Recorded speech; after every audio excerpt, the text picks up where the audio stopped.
attitude. How would you deal with North Korea today? I think North Korea needs to be dealt with in a strategic communication perspective, and that strategic communication perspective means we're not only talking to them through our State Department and through other organizations, whether it's government or it's civilian, but we're also at the same time demonstrating that we do have the capacity and capability to conduct military operations if nothing else works, and that should be a last resort. Has the Navy changed under President Trump? Has the Navy changed? The way the relations, you were former Chief of Staff of the U.S. Navy.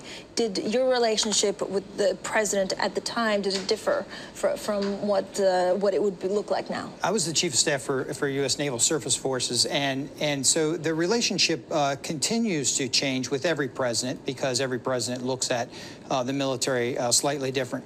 But what's important to realize is that the U.S. Navy had 600 ships, and they had about 100 of those ships underway on any given day 30 years ago.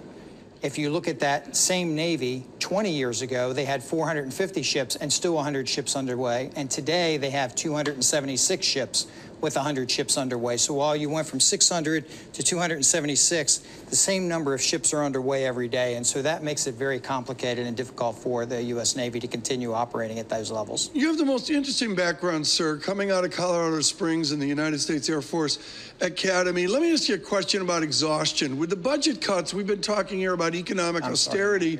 With Pentagon austerity over the last number of years, with Pentagon austerity, do we have an exhausted military?